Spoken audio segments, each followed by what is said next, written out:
میری بیٹی اس پگڑی کے ساتھ اپنی باقی ماندہ زندگی گزارے گی اور تم لوگ دیکھنا کہ شادی کے بعد یہ اولاد بھی جنے گی۔ اس نے اپنی دلہن بنی بیٹی کے سر پر پگڑی باندھی اور سب تالیاں بجانے لگی۔ گویا نکاح ہو گیا۔ اس وقت میری عمر 10 سال تھی اور جس لڑکی کی شادی کی گئی تھی وہ 16 سال کی تھی۔ میں تو اس وقت بچہ تھا۔ باقی تفصیل تو مجھے یاد نہیں، مگر اتنا یاد تھا کہ دلہن نے سفید رنگ کی پگڑی سر پر پہنی ہوئی تھی اور وہ بہت رو رہی تھی۔ پورا گاؤں خاموش تماشائی بنا ہوا تھا۔ انہیں جیسے اپنے گرو کے کہے ایک ایک لفظ پر یقین تھا۔ اور تم لوگوں کو سن کر حیرانی ہوگی، جس لڑکی کی ایک پگڑی سے شادی ہوئی 2 ماہ میں حاملہ بھی ہو گئی اور اس کے آج 2 بچے ہیں۔ اس کی بات سن کر ہم واقعی حیران ہو گئے تھے۔ یہ کیسے ہو سکتا ہے کہ ایک لڑکی کی شادی ایک پگڑی سے کر دی اور اس نے بچہ بھی جنم دے دیا؟ جب میں نے یہی سوال اس سے کیا تو وہ کہنے لگا، اب مجھے یہ نہیں پتا کہ اس کے ہاں بچہ کیسے ہو گیا۔ خالہ سکینہ نے دوسری بیٹی کی شادی بھی 1.5-2 سال بعد ہی فکس کر دی اور پھر 2 سال بعد تیسری کی، اور اپنی باقی بیٹیوں کی شادی بھی اس نے ایک پگڑی سے کی۔ اس کی بیٹیاں پگڑی سے شادی ہو جانے کے بعد بھی حاملہ ہو جاتی۔ سکینہ خالہ کی واہ واہ ہو جاتی تھی اور سارے گاؤں والے ان کے مزید گرویدہ ہو گئے تھے۔ فیضی سے یہ کہانی سن کر میں نے ایک بار پھر تصدیق کرنے والے انداز میں پوچھا، مطلب تمہارے گاؤں کا یہ عجیب و غریب شادی کا قصہ سچا ہی ہے نا؟ من گھڑت تو نہیں ہے؟ یہ نہ ہو کہ ہم اس پر تھیسس لکھ دیں اور پتہ چلے کہ یہ سب جھوٹ تھا۔ میرا دوست فیضی یہ سن کر ناراضی سے کہنے لگا، یارو مجھے تم لوگوں سے جھوٹ بولنے کی کیا ضرورت تھی؟ یقین نہیں آتا تو اس بار میرے ساتھ گاؤں چلنا۔ اماں بتا رہی تھی کہ سکینہ اگلے ہفتے پھر سے اپنی ایک اور بیٹی کی شادی پگڑی سے کرنے والی ہے۔ میں نے کہا ٹھیک ہے، ہم اس بار تیرے ساتھ تیرے گاؤں چلیں گے اور اپنی آنکھوں سے دیکھیں گے۔ ویسے بھی ہمیں کل سے یونیورسٹی سے چھٹیاں ہو ہی رہی تھی، اس لیے ہم اس کے ساتھ اس کے گاؤں جا سکتے تھے۔ 2 دنوں بعد ہی میرا دوست مجھے کہنے لگا، میں اپنے گاؤں جا رہا ہوں، تم میں سے کسی نے جانا ہے تو بتاؤ۔ حماد اور فیصل کہنے لگے، ہم نے اتنے دن پہلے جا کر کیا کرنا ہے؟ جس دن اس لڑکی کی شادی اس پگڑی سے کروا رہے ہوں تو بتا دینا، ہم اسی روز چلے آئیں گے۔ ان دونوں کے برعکس میں نے فیضی کو کہا کہ میں تمہارے ساتھ گاؤں چلنے کے لیے تیار ہوں۔ یہ فیصلہ میں نے بالکل اچانک ہی کیا تھا اور بغیر سوچے سمجھے۔ مجھے خود بھی نہیں پتا چلا کہ میں نے یہ کیوں کہا تھا کہ میں تمہارے ساتھ چلنے کے لیے تیار ہوں، جبکہ میرا بھی ایسا کوئی ارادہ نہیں تھا۔ فیضی بہت خوش ہوا۔ میں نے گھر جا کر اپنا سامان پیک کیا اور اس کے ساتھ اس کے گاؤں جانے والی بس میں بیٹھ گیا۔ میرے والد ایک اہم سیاسی پارٹی کے رکن تھے اور ماما ایک NGO چلاتی تھی۔ میرا ایک بڑا بھائی تھا جو ہاسٹل میں رہتا تھا اور وہیں پڑھتا تھا، جبکہ ایک چھوٹی بہن تھی جو ان دنوں اپنی دوستوں کے ساتھ چھٹیاں گزارنے ناردرن ایریاز میں گئی ہوئی تھی۔ ماما بابا بھی گھر پر نہیں ہوتے تھے، اس لیے مجھے ایک دوست کے ساتھ اس کے گاؤں جانے کا فیصلہ اچھا لگا۔ بس سے اتر کر ہم پیدل اس کے گاؤں کی طرف جانے لگے، کیونکہ وہاں تک کوئی اور چیز نہیں جاتی تھی۔ راستے میں ایک جگہ رک کر میں اس کے گاؤں کی خوبصورتی کی تصویریں کھینچنے لگا، جبکہ میرا دوست تھک کر سڑک کنارے سانس لینے کی غرض سے بیٹھ گیا۔ میں تصویریں کھینچتے کھینچتے کھیتوں کے اندر تک چلا گیا کہ اچانک کسی سے بری طرح میری ٹکر ہوئی۔ ہم دونوں ہی گرتے گرتے بچے۔ وہ ایک خوبصورت اور جوان لڑکی تھی جو میری ہی ہم عمر لگ رہی تھی۔ ایک پل کو اس کو دیکھ کر میں محبوط ہی رہ گیا۔ وہ اس قدر خوبصورت تھی کہ اس پر نظر نہیں ٹھہر رہی تھی۔ میں نے شہر میں ایک سے بڑھ کر ایک لڑکی دیکھی تھی، لیکن ان کا حسن ان کے میک اپ کی مرہون منت ہوتا تھا، اور یہ تو اصل میں پیاری تھی۔ میں نے ہوش میں آتے ہی پوچھا، کون ہو تم؟ وہ بری طرح گھبرا گئی اور کہنے لگی، میں رجو ہوں۔ وہ یہ کہہ کر بھاگ گئی تو میں بھی اپنے دوست کے پاس آ گیا۔ تھوڑی ہی دیر میں ہم اس کے گاؤں اس کے گھر پہنچ گئے۔ اس کی ماں نے میری خوب خاطر مدارت کی۔ فیضی نے باتوں باتوں میں ہی پوچھا، اماں سکینہ خالہ کی چوتھی بیٹی کی شادی کب ہے؟ اس کی اماں کہنے لگی، یہی کوئی 1 ہفتے بعد ہے، تم کیوں پوچھ رہے ہو؟ فیضی ان کا سوال نظر انداز کر کے پھر سے پوچھنے لگا، اماں اس بار بھی وہ ایک پگڑی سے ہی شادی کروائے گی یا پھر کوئی لڑکا ڈھونڈا ہے اس نے؟ دوست کی اماں نے ٹھنڈی سانس بھر کے کہا، کہاں کوئی لڑکا آئے گا، سکینہ روایت کو برقرار رکھتے ہوئے اپنی بیٹی کی شادی ایک پگڑی سے ہی کرے گی۔ دوست کی ماں کے منہ سے سن کر مجھے یقین آیا۔ میں بے صبری سے سوچنے لگا کب آئے گا وہ دن جب سکینہ بی بی ایک پگڑی سے شادی کروائے گی اپنی بیٹی کی۔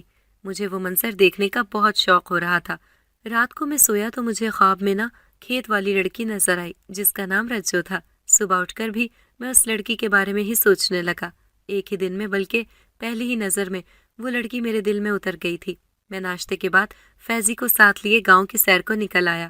مجھے فوٹوگرافی کرنے کا بہت شوق تھا، اس لیے میں اپنا کیمرہ بھی ساتھ لے آیا۔ درختوں کے جھنڈ کے پاس مجھے وہ لڑکی پھر سے اپنی سہیلیوں کے جھرمٹ میں نظر آئی۔ میں اسے دیکھ کر مسکرا دیا اور اپنے دوست کے ساتھ آگے بڑھ گیا۔ یہ گاؤں آج کے زمانے میں بھی ایک روایتی سا گاؤں تھا اور یہاں کے لوگ ان پڑھ اور سادہ لوگ تھے۔ میرا دوست فیضی گاؤں کا وہ پہلا لڑکا تھا جو پڑھنے شہر گیا تھا، اس لیے سارے گاؤں والے اسے روک روک کر شہر کا حال احوال پوچھ رہے تھے۔ میرا دوست اپنے ایک رشتے کے چچا کے ساتھ ان کی حویلی میں بیٹھ گیا تو میں جلدی سے ایک طرف ہو کر باہر نکل آیا۔ مجھے وہ لڑکی دیکھنی تھی جس سے شاید میں محبت کر بیٹھا تھا۔ وہ اپنی سہیلیوں کے ساتھ میرے بالکل پاس سے گزری۔ اس کی ایک سہیلی رک کر کہنے لگی، شہری بابو، ہماری رجو کو نظر نہ لگا دینا، اور باقی سب ہنسنے لگی۔ میں شرمندہ ہو کر دوست کے پاس آیا۔ وہ مجھے گاؤں دکھانے لگا۔ ایک گھر کے سامنے رکتے ہوئے بولا، یہ سکینہ بی بی کی ان 3 بیٹیوں میں سے ایک کا گھر ہے جن کی شادی ایک پگڑی سے کی جا چکی ہے۔ ان تینوں کے 2 بچے ہیں۔ ان لڑکیوں کو کبھی گھر سے باہر آتے جاتے نہیں دیکھا گیا۔ ایک کا گھر تو یہ ہے، باقی 2 کے گھر پچھلی گلی میں ہیں۔ میں نے کہا، مجھے اس خاتون سے بات کرنی ہے تو میرا دوست گھبرا گیا، کہنے لگا، یار نہیں، کسی نے دیکھ لیا تو بہت بڑا مسئلہ ہو جائے گا۔ میں نے کہا، تو ادھر ہی دروازے پر رک، کوئی آئے تو مس کال کر دینا، میں سمجھ جاؤں گا۔ میں اس لیے اس خاتون سے بات کرنا چاہتا تھا کیونکہ مجھے اپنے تھیسس کے حوالے سے ایک بات جاننی تھی کہ اس شادی کے اثرات کیا ہیں، کیسا تجربہ رہا، وغیرہ وغیرہ۔ میں نے دروازے پر دستک دی تو ایک 5 سال کے بچے نے دروازہ کھولا۔ میں دوست کو اشارہ کر کے اندر چلا گیا۔ سامنے ہی ایک خاتون بیٹھی ہوئی تھی جو لگ بھگ 30 سال کی لگ رہی تھی۔ مجھے اندر آتا دیکھ کر وہ گھبرا گئی اور اس سے پہلے وہ شور مچاتی میں نے کہا، میں آپ کو نقصان پہنچانے نہیں آیا، بلکہ میں تو اس نے میری ادھوری بات کا مطلب جانے کیا سمجھا کہ مجھے غصے سے کہنے لگی، تمہیں اماں سکینہ نے بھیجا ہے نا، اسے جا کر کہو کہ میں تیار ہوں، وہ جیسا کہے گی میں کر لوں گی۔ جانے وہ کیا بات کر رہی تھی، مجھے کچھ سمجھ نہ آیا، مگر اس نے میری کوئی بات سنی ہی نہیں اور مجھے گھر سے باہر نکال دیا۔ ایک بات کا اندازہ مجھے ہو گیا کہ وہ اپنی ماں سکینہ کے خلاف خاصی تپی ہوئی تھی۔ میں نے جب اس کی دوسری 2 بہنوں سے مل کر حالات جاننے کی کوشش کی تو وہاں سے بھی مایوسی کا سامنا کرنا پڑا۔ وہ بھی زبان کھولنے پر تیار ہی نہیں تھی۔ ان حالات میں جب کوئی کچھ بتانے کو ہی تیار نہیں تھا تو بھلا تیسس کیسے مکمل ہوتا؟ 2 دن کی لگاتار ناکامی کے بعد میرا دل کیا کہ اپنا سامان پیک کروں اور اپنے گھر چلا جاؤں، اور شاید میں ایسا کر بھی لیتا، مگر مجھے یہاں رکنے کا بہانہ رجو کی صورت میں مل گیا تھا۔ اسے بھی شاید میں پسند آ گیا تھا۔ جہاں میں جاتا اپنی سہیلیوں کے ساتھ وہ بھی پہنچ جاتی۔ اس کی سہیلی نوری اکثر اسے اور مجھے آمنے سامنے کر کے بھاگ جاتی، لیکن نہ مجھے کوئی بات آتی اور نہ ہی میں جب اس کو دیکھتا تھا تو ساری کائنات کو بھولنے لگتا تھا۔ مگر ابھی تک میں نے اس سے اظہار محبت نہیں کیا تھا۔ میرا ارادہ تھا کہ عنقریب جو شادی ہونے والی ہے اسے نمٹا کر پھر اس کے ماں باپ کے گھر رشتہ بھیجوں گا۔ 2-3 دن وہ مجھے نظر نہ آئی۔ میں پریشان ہوا، لیکن پھر خود کو سمجھایا کہ گاؤں میں شادی ہے، وہ ضرور آئے گی، تب میں اسے اپنے دل کی بات بتا دوں گا۔ اگلی صبح میں سو کر اٹھا تو فیضی کہنے لگا، چلو اٹھ کر منہ ہاتھ دھو لو، آج گاؤں میں شادی ہے۔ میں سنتے ہی چونک کر اٹھ کھڑا ہوا۔ اس شادی کو دیکھنے کا مجھے بہت شوق ہو رہا تھا۔ پگڑی کا ذکر سن سن کر بہت تجسس ہو رہا تھا کہ کیسی ہوگی وہ شادی۔ پورا گاؤں شادی پر مدعو تھا، اس لیے میں بھی اپنے دوست فیضی کے ساتھ سکینہ خالہ کے گھر کی طرف چل دیا۔ سبھی لوگ کہہ رہے تھے کہ سکینہ کی پہلی 3 بیٹیاں شادی پر نہیں آئیں۔ ہم سب گھر کے بڑے سے صحن میں پہنچ گئے۔ تقریباً سبھی لوگ موجود تھے۔ میں نے آس پاس دیکھتے ہوئے رجو کو تلاش کرنا شروع کیا، مگر وہ مجھے کہیں نظر نہ آئی۔ اس دوران سکینہ نامی وہ عورت سب کو مخاطب کر کے اپنی بیٹی کی شادی میں آنے پر شکریہ ادا کرنے لگی۔ وہ پکی عمر کی عورت تھی اور شکل سے ہی کافی چالاک لگ رہی تھی۔ اس نے اپنی بیٹی کو بازو سے پکڑ کر مہمانوں کے سامنے بٹھا دیا۔ اس کی بیٹی کے چہرے پر گھونگھٹ تھا اور اس کی شکل نظر نہیں آ رہی تھی۔ مجھے دلہن سے کوئی سروکار نہیں تھا، اس لیے ایک بار پھر رجو کو دیکھنے کے لیے نظر دوڑائی۔ وہ تو نظر نہ آئی۔ اس کی دوست نوری نظر آ گئی۔ میں نے اسے اشارے سے پاس بلایا۔ وہ کہنے لگی، حیرت ہے، آپ بھی محبت کے جنازے پر چلے آئے۔ میں نے کہا، جنازہ؟ یہاں تو شادی ہو رہی ہے۔ وہ ہنس کر دلہن کی طرف اشارہ کر کے کہنے لگی، مگر اس کے ارمانوں اور محبت کا تو جنازہ ہی ہے نا۔ میں نے سوچا شاید دلہن کسی کو پسند کرتی ہوگی، اس لیے نوری ایسا کہہ رہی ہے۔ میں نے بےتابی سے پوچھا کہ رجو کہاں ہے؟ وہ عجیب سی نظروں سے مجھے دیکھنے لگی، پھر کہنے لگی ابھی شادی کی رسم ہونے والی ہے، اس کو دھیان سے دیکھنا، رجو بھی نظر آ جائے گی۔ میں نے اپنا دھیان سکینہ بی بی کی طرف موڑ لیا جو اب اندر سے ایک سفید رنگ کی پگڑی لے کر آ رہی تھی۔ واقعی یہ ایک ایسی انوکھی شادی تھی جس پر آنکھوں سے دیکھ کر بھی یقین نہیں آ رہا تھا۔ سکینہ نے منہ ہی منہ میں جانے کیا پڑھنا شروع کر دیا اور پھر ایک پھونک لڑکی کو ماری اور ایک پھونک پگڑی کو۔ اس کے بعد اس نے پگڑی اس لڑکی کے سر پر رکھنے کے لیے گھونگھٹ اٹھایا اور جیسے ہی پردہ ہٹا اس لڑکی کو دیکھ کر مجھے 440 وولٹ کا جیسے کرنٹ لگا۔ میں بے اختیار کھڑا ہو گیا، ایسے لگا جیسے سانس نہیں آ رہی۔ وہ دلہن بنی لڑکی کوئی اور نہیں رجو تھی۔ اس کی ماں اس کے سر پر پگڑی باندھ رہی تھی اور وہ آنکھوں میں آنسو لیے بس مجھے ہی دیکھے جا رہی تھی۔ اس کی آنکھوں سے آنسو نکلنے لگے اور سب لوگ تالیاں بجانے لگے کہ گویا شادی مکمل ہو گئی ہو۔ میں جو دیکھنے کچھ آیا تھا، اب جو دیکھ لیا تھا، اسے دیکھ کر میرے سر پر آسمان ٹوٹ گیا تھا۔ باری باری گاؤں کے سب لوگ جاتے، احترام سے اس کی پگڑی کو ہاتھ لگاتے اور سلامی کی رقم اس کی جھولی میں ڈالتے جاتے۔ میری باری آئی تو میں نے جا کر سرگوشی میں پوچھا تم نے بتایا کیوں نہیں؟ وہ زخمی انداز سے کہنے لگی کیا بتاتی، یہ تو میری قسمت میں لکھا تھا اور ایسا ہونا ہی ہونا تھا۔ میرے نصیب میں یہ پگڑی اب تمام عمر کے لیے لکھ دی گئی ہے۔ وہ رونے لگی تھی۔ اس رسم کے بعد اس کی ماں نے اسے سب کے سامنے کمرے میں بند کر دیا اور کہنے لگی اب یہ 2 ماہ کے بعد حاملہ ہو جائے گی، دیکھ لینا سب۔ گاؤں والوں نے اس کے حق میں نعرے لگانا شروع کر دیے۔ تھوڑی دیر بعد سکینہ اسے اندر لے کر چلی گئی اور میں وہیں بیٹھا رہ گیا۔ مجھے ہوش تب آئی جب میرے دوست نے میرا شانہ پکڑ کر ہلایا تو میں ہوش کی دنیا میں آیا۔ وہ کہہ رہا تھا شادی بس ختم ہو گئی ہے، چلو گھر چلیں۔ سکینہ بی بی کے گھر کا موڑ مڑتے ہی مجھے نوری نظر آئی۔ وہ وہیں کھڑی شاید میرا ہی انتظار کر رہی تھی۔ میں نے اپنے دوست کو کہا تم گھر جاؤ، میں ابھی آتا ہوں تھوڑی دیر تک۔ دوست چلا گیا تو میں نوری سے پوچھنے لگا کہ یہ سب، کہنے لگی یہ سب تو ہونا ہی تھا۔ سکینہ خالہ کی 5 بیٹیوں کے نصیب میں شوہر کے ساتھ کی جگہ پگڑی لکھ دی گئی ہے۔ رجو آپ کو پسند کرنے لگی تھی مگر آپ کو نہ بتا پائی۔ میں نے کہا نوری محبت تو میں بھی اس سے کرتا ہوں مگر مجھے سمجھ نہیں آ رہا کہ اب کیا کروں۔ نوری کہنے لگی میری مانو تو آج رات ہی اسے لے کر شہر بھاگ جاؤ، کیونکہ اگر ابھی یہ قدم نہیں اٹھایا تو وہ بھی اپنی بہنوں کی طرح حاملہ ہو جائے گی۔ میں نے الجھن سے پوچھا ایک بات بتاؤ، لڑکیوں کی شادی ایک پگڑی سے ہو رہی ہے تو پھر کیسے وہ حاملہ ہو سکتی ہیں؟ وہ کندھے اچکا کر کہنے لگی پتہ نہیں یہ سب کیسے ممکن ہے۔ کئی لوگوں کا تو ماننا ہے کہ وہ پگڑی کسی جن کی ہوتی ہے اور خالہ اپنی بیٹیوں کو جنات کے خاندان میں بیاہ دیتی ہے، اس لیے وہ حاملہ ہو جاتی ہیں۔ میں نے کہا یہ ساری باتیں فضول ہیں، ایسا نہیں ہو سکتا، معاملہ کچھ اور ہے۔ مگر میں وہاں رہ کر سچائی معلوم نہیں کر سکتا تھا، کیونکہ رجو کی زندگی ضائع ہونے سے بچانے کے لیے مجھے نوری کا دیا گیا مشورہ ہی قبول کرنا تھا۔ اگرچہ کسی لڑکی کو گھر سے بھگانا ایک نہایت قبیح فعل ہے، مگر اس کو ایسے میں ساری زندگی کے لیے ایک پگڑی کے حوالے بھی تو نہیں کر سکتا تھا۔ اس کی بڑی 3 بہنوں کو میں نے دیکھا تھا، مجھے ان میں زندگی کی ذرا سی امید نظر نہیں آئی تھی۔ بیچاریاں ایک پگڑی کے ساتھ زندگی گزارنے پر مجبور تھیں۔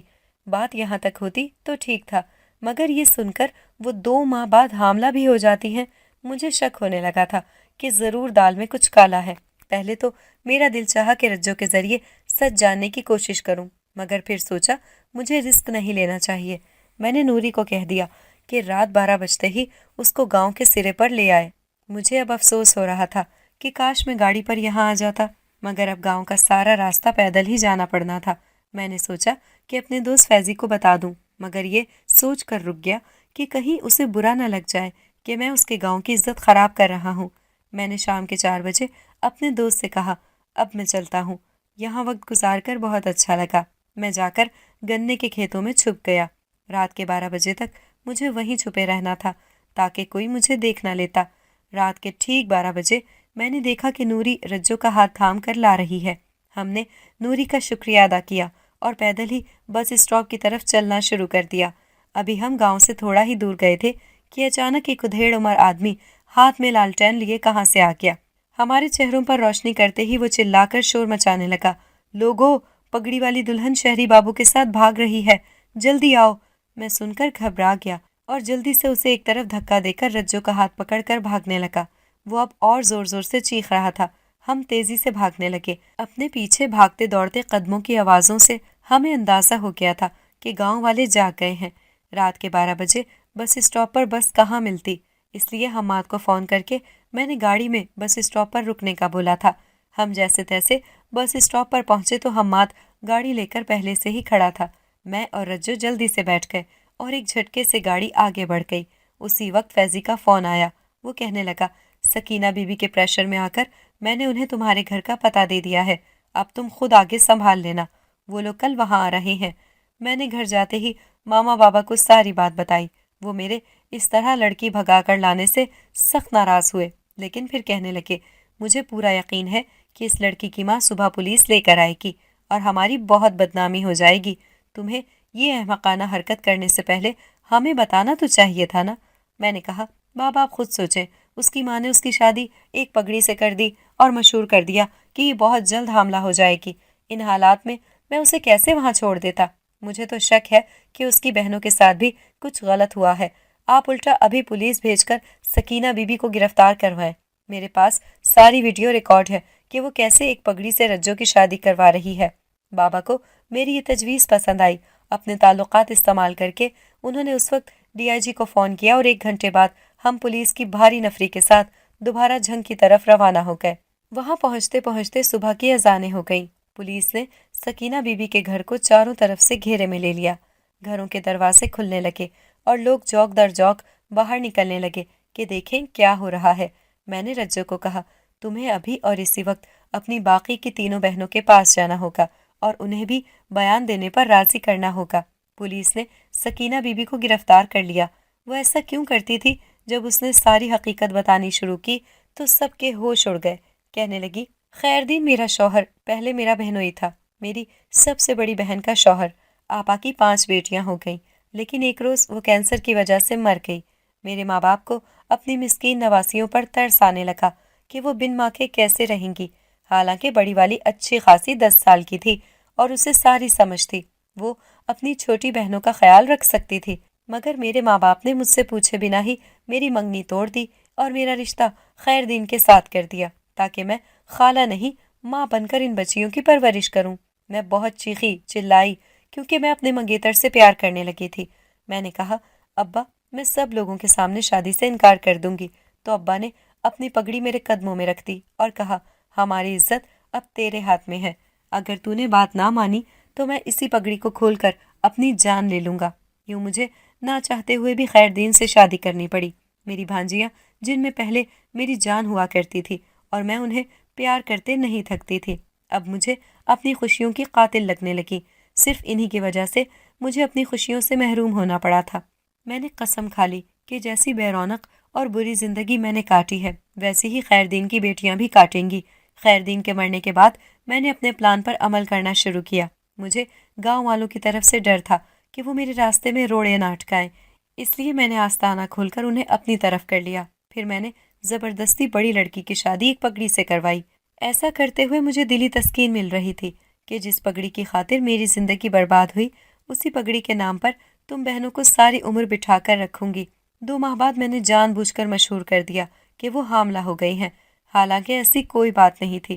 میرا ایسا کرنے کا مقصد اپنے مریدوں میں اضافہ تھا، لیکن اس کے ساتھ ہی جیسے ہی 9 ماہ گزرے میں نے یتیم خانے سے ایک بچہ لا کر اس کی گود میں ڈال دیا کہ اب یہ تمہاری اولاد ہے، اسے پالو گی تم۔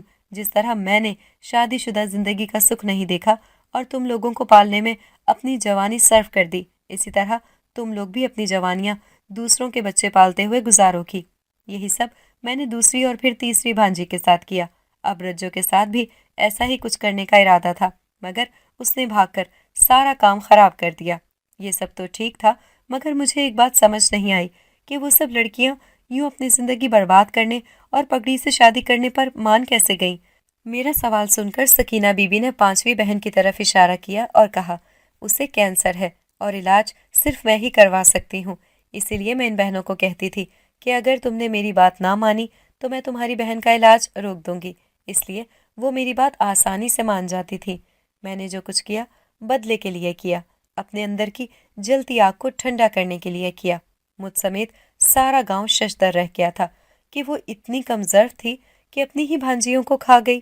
سب بہنوں نے مل کر اس کے خلاف بیان دیا اور پولیس اسے پکڑ کر لے گئی۔ میں نے رجو سے شادی کر لی اور اس کی چھوٹی بہن کی تمام ذمہ داری سنبھالنے اور علاج کروانے کا وعدہ کیا۔ بڑی تینوں بہنوں کے میری ماما نے بہت اچھی جگہ رشتے کر دیے تھے۔ ان بہنوں کی زندگی تو آزمائش کے بعد سنور گئی، مگر سکینہ بی بی نے اپنی دنیا اور آخرت دونوں برباد کر لیں۔ کیا تھا جو صبر کر کے بن ماں کی بچیوں کو سینے سے لگا لیتی، مگر اس کی بدلے کی آگ نے اسے دنیا کے سامنے تو رسوا کیا ہی تھا، خدا کے سامنے بھی منہ دکھانے کے قابل نہیں چھوڑا تھا۔